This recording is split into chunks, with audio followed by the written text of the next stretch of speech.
கர்த்தருக்கு ஸ்தோத்திரம். இந்த நாள் தேன் துளி நிகழ்ச்சியிலே உங்களை நான் மீண்டும் சந்திப்பதில் அதிக மகிழ்ச்சி அடைகிறேன்.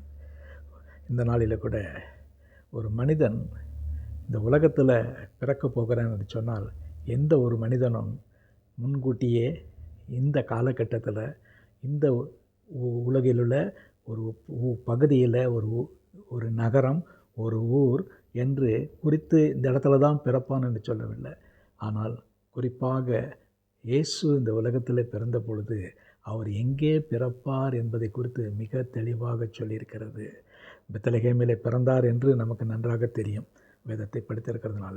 ஆனால் பழைய ஏற்பாட்டில் மீகா என்கிறதான ஒரு தீர்க்கதரிசி அதை இயேசு கிறிஸ்து எந்த ஊரில் பிறப்பார் என்று மிக மிக தெளிவாக அவர் சொல்லியிருக்கிறார். அந்த இடம் என்னவென்று சொன்னால் மீகா தீர்க்கதரிசியின் புத்தகம் 5ஆம் அதிகாரத்தில் 2வது வசனத்தை நான் உங்களுக்கு படித்து காட்டுகிறேன். இந்த வசனம் என்ன சொல்லுகிறது என்று சொன்னால் 5:2 எப்பாப்ராத்தா எனப்பட்ட பெத்லகேமே. பெத்லகேமுக்கு இன்னொரு பெயர் எப்பாப்ராத்தா என்ற அர்த்தம். நீ யூதேயாவில் உள்ள ஆயிரங்களுக்குள்ளே சிறியதாய் இருந்தாலும் இஸ்ரவேலை ஆளப்போகிறவர் உன்னிடத்திலிருந்து புறப்பட்டு உன்னிடத்தில் வருவார். அவருடைய புறப்படுதல் அநாதி நாட்களாக பூர்வமாயிருக்கிறது. இந்த இடத்துல இயேசு கிறிஸ்து பெத்லகேமிலே எப்பாப்ராத்தா என்கிறதான இடத்துல உள்ளதான பெத்லகேமிலே பிறப்பார் என்பதை குறித்து முன்கூட்டியே மீகா தீர்க்கதரிசி அழகாக எழுதிவிட்டார். ஆகவே இந்த நாளில் இயேசு ஒரு சாதாரண மனிதன் அல்ல, உலகத்தில் பிறந்ததான மகான்களிலே ஒருவர் அல்ல, மத தலைவர்களிலே ஒருவர் அல்ல. அவர் இந்த உலகத்தினுடைய இரட்சகர், உலகத்தினுடைய பாவங்களை தீர்க்க வந்தவர். ஆகவே அவர் இதற்கு முன்பாக எங்கே இருந்தார்னு சொன்னால் அவர் தேவனாக இருந்தார். ஆதியாம் புத்தகத்தில் பார்க்கும் பொழுது அவர் தேவனாக இருந்தார். தேவகுமாரன் மனிதனாக இந்த உலகத்தில் பிறந்தது, மனித குமாரர்கள் தேவகுமாரர்களைப் போல மாற வேண்டும் என்கிறதான ஒரு விருப்பத்தினால அவர் இந்த உலகத்தில் பிறந்தார்.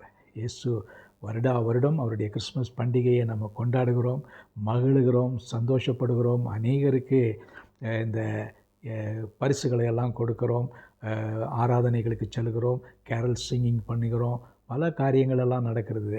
ஆனால் அதன் மத்தியில் அவருடைய பிறப்பு ஒரு அற்புதமான பிறப்பு.